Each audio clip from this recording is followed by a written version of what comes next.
Nilai tukar rupiah mengalami pergerakan fluktuatif sepanjang pekan ini, di tengah tekanan ketidakpastian pasar global. Rupiah bahkan sempat menyentuh level terlemah, di Rp17.424 per USD, sebelum kembali bergerak menguat terbatas, dan ditutup di kisaran Rp17.382 pada akhir pekan. Pengamat pasar uang Ibrahim Aswaibi memperkirakan, rupiah masih akan bergerak fluktuatif pada awal pekan depan, dengan kecenderungan melemah di rentang Rp17.380 hingga Rp17.430. Dipengaruhi ketegangan geopolitik di Timur Tengah, serta ketidakpastian arah kebijakan suku bunga di Amerika Serikat. Selain faktor global, tekanan juga datang dari dalam negeri, seiring meningkatnya posisi utang pemerintah, yang mencapai Rp9,92 0,42 triliun per Maret tahun 2026, dengan rasio terhadap PDB sebesar 40,75%, yang turut memengaruhi sentimen investor terhadap mata uang. Мы всегда об этом говорим. Взаимодействие России и Китая в сферу безопасности, в сферу разоружения и контроля за ядерным оружием. И взаимодействие таких государств, таких стран, как Китай и Россия, безусловно, является фактором сдерживания и стабильности. Это первое. Второе, это наш крупнейший торгово-экономический партнер. Ну, слушайте, свыше 140 миллиардов долларов. Это приличный оборот. И он растет. Второе. Третье. У нас и он диверсифицирован. И эта диверсификация продолжается за счет высокотехнологичных отраслей. Что очень важно.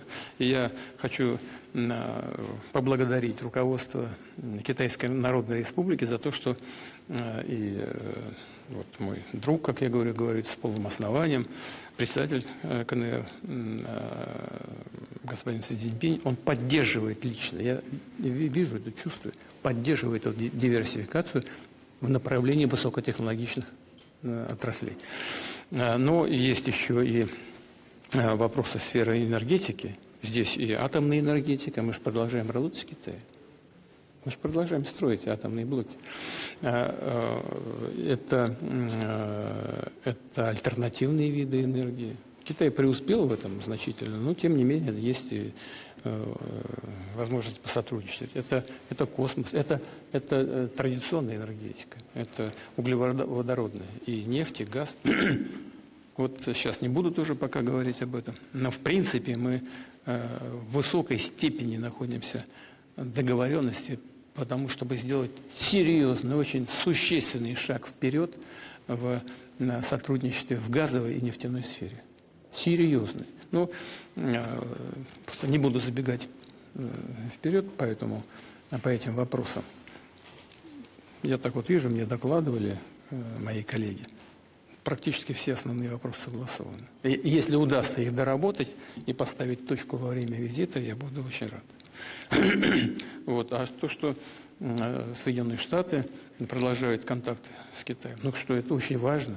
Мы это только приветствуем. Это еще один элемент стабильности, потому что, во-первых, они очень крупные торгово-экономические партнеры, и от их взаимодействия зависит состояние всей мировой экономики. Мы внимательно за этим наблюдаем. И исходим из того, что никаких нелегитимных санкций не будет, никакого напряжения в экономической сфере между двумя государствами не возникнет. Мы от этого только получаем выгоду, от стабильности и конструктивного взаимодействия между Соединенными Штатами и Китаем. Recently we had 111 missiles shot at one of our very valuable objects, something called an aircraft carrier. Think of this, 111 missiles, high range, high quality, speed missiles, very high. Presiden Amerika Serikat Donald Trump buka-bukaan bahwa ada 111 rudal yang ditembakkan ke kapal induk Amerika Serikat di Selat Hormuz. Namun Trump tegaskan semua rudal berhasil dihalau oleh pertahanan kapal induk mereka. Tomahawks, unbelievable. Patriots, unbelievable. We had recently, we had 111 missiles shot at one of our very valuable objects, something called an aircraft carrier. Think of this, 111 missiles, high range, high quality, speed missiles, very high very fast, very top of the line. 111 out of 111 missiles shot at a, well, it used to be, you'd like to say, $1 billion boat. Now they're about $18 billion. They're very expensive. But 111 coming at them at 3,500 miles an hour. All 111 were shot down and didn't even get close to the ship. And they're all laying at the bottom of the ocean along with the Iranian Navy. They're all laying very nicely under the water.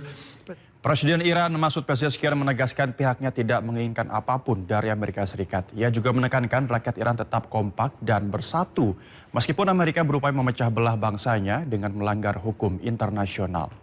تصورشون این بود مردم خواهند اومد خیابونا و این حکومت ساقط خواهد شد و مملکت هم علنا میگن تیکه تیکه بکنن. حتی شرم نمیکنن از اینکه اینو نگن. مثلا خود رئیس جمهور آمریکا میگه ما دوز دریایی پول خوبی گیرمون میاد. دوز دریایی میشیم. تا فشار ایجاد کنن مردم ما ناراضی بشن بریزن تو خیابونا. همه دنیا تو این وضعیت شهرهاشون کشورهاشون تورم و گرانی و نمیدونم اینا به اعتراض وادار کرده اونا رو. مایی که تو جنگیم، مایی که این همه زدند و اینا، خب طبیعیه باید با یه سری مشکلاتی مواجه می شدیم که شدیم. ولی حضور شماها، تلاش شماها و همراهی شما و مردم در حقیقت نقشه. Ya, di tengah sengitnya saling serang antara Amerika Serikat dan Iran di Selat Hormuz, Angkatan Laut Iran menyita kapal tanker minyak Ocean Koi di Teluk Oman. Iran menuduh kapal tersebut berusaha mengganggu ekspor minyak Iran dengan memanfaatkan kondisi regional. Kapal tanker berbendera Barbados tersebut dilaporkan membawa minyak Iran, pemirsa. Kapal Ocean Koi sendiri telah berada di bawah sanksi Amerika Serikat sejak Februari 2026. Setelah disita, kapal dikawal ke pantai selatan Iran dan diserahkan kepada pihak berwenang. Penyitaan ini terjadi di tengah ketegangan tinggi di Selat Hormuz menyusul bentrokan antara pasukan Amerika Serikat dan Iran di wilayah tersebut.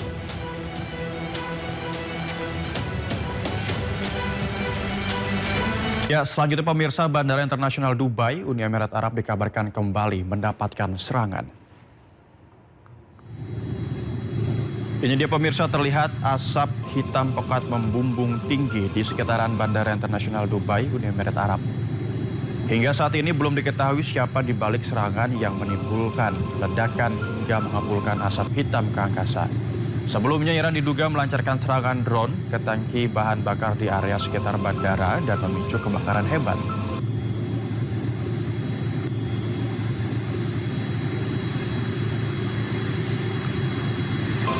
Pejuang Hizbullah terus menggempur pasukan Zionis Israel menggunakan rudal di Ramiyah, Lebanon Selatan.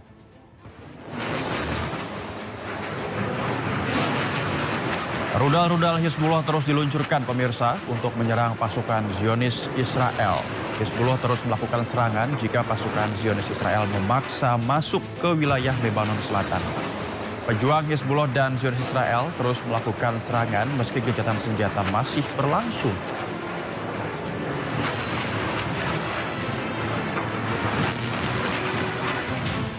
Ratusan pengunjuk rasa melempar puluhan ular saat berunjuk rasa di pendopo Bupati Kabupaten Indramayu, Jawa Barat. Informasi lengkapnya usai jeda, tetaplah di Sindo Siang.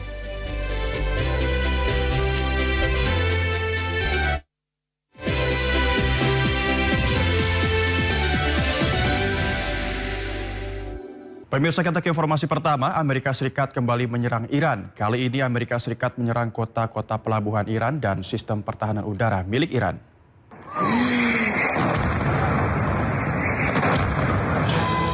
Ledakan hebat terjadi di sejumlah wilayah di Iran tadi malam. Iran menuding Amerika Serikat dan sejumlah negara menyerang wilayah pelabuhan di Kems dan Bandar Abbas. Pejabat senior Amerika Serikat mengkonfirmasi kepada media di Amerika Serikat bahwa militer Amerika Serikat juga menyerang pos pemeriksaan Angkatan Laut Bandar Kragan di Minab, Iran.